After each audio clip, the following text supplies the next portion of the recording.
Hey Mike, Rochelle Weaver here. I'm just going to give you a bit of a tour of our house, show you what's going on. I'm making it without Kevin because he doesn't know that I'm doing this application or this video.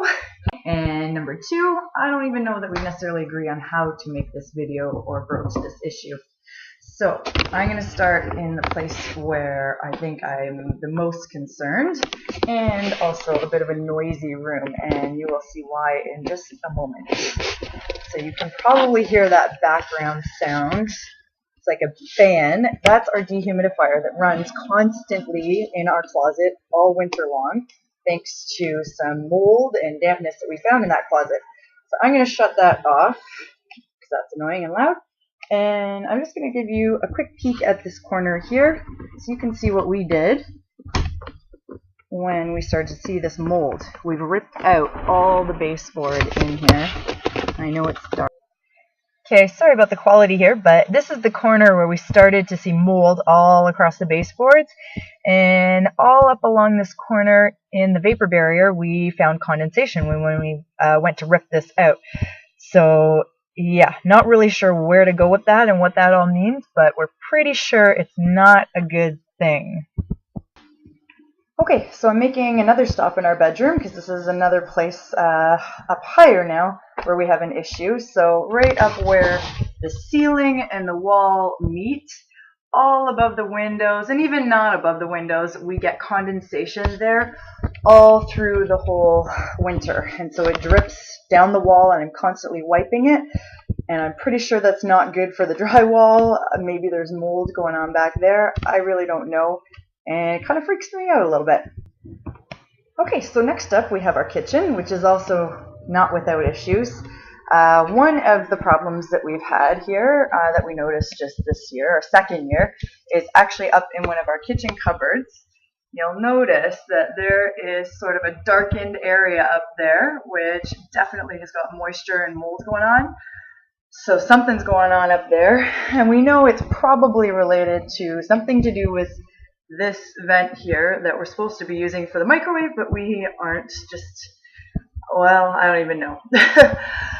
So we have that. We also, of course, all over where the ceiling and the walls meet in here, same thing with the condensation nonstop. And this is also one of the rooms where we can really see where the floor is lifting because of moisture, I'm sure, that's going on underneath. Try my best to let you see where that's happening. If you look right here, you can kind of see in between the boards through to the plywood underneath, and that has just progressively increased the gap over the winter. And there are other places in our house too where, I mean, you could roll a ping pong ball and I will do it, and you can see that the floors are completely unlevel. So something is moving on around under there. Okay, so here we go with the ping pong ball test, just to kind of give you an idea of how the floor is lifting here. So if I place this on this side, it will roll that way. And if I place it on this side of the gap, it will roll the other way. We've got totally a split going on here. Okay, now I'm outside. We have a beautiful lot.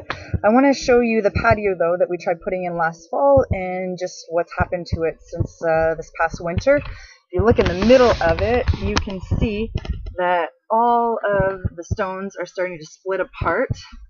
And in the middle, it's just completely doing like a bow shape. And you can also see where our crawl space entry is, right down here. Nice and creepy. I don't even know how you would get in there or how to fix that problem. I'm certainly not wanting to go under there, and I know Kevin is definitely not wanting to go under there either. Okay, so I'm just going to show you real quick a little bit of the outside, one of the major reasons we got this place, and we're so excited to live here. You can see we've got a lovely bit of property all the way out to the road there, and same thing. Garage there, and then also all the way over there we have a really nice fire pit, the beautiful cedar hedge. Just looks gorgeous. If only we could fix what's going on inside. Okay, so that's pretty much the tour. Those are the big issues. I mean, that's not to mention things like really bad trim on the outside of the house for the windows. Just kind of looks shoddy, just isn't done right. all the baseboard trim, the trim around all the doors inside, all that kind of stuff is just kind of, I don't know, for lack of a better word, hack job or phrase. So yeah, the main thing though is we just want to know that our house is safe, that we don't have a mold issue, that our foundation isn't shifting all over the place, and that our floor isn't going to be 6 inches higher next year. So we just want to know that we're in a safe house and we can stay here for a long time and really enjoy it together, raise a family here.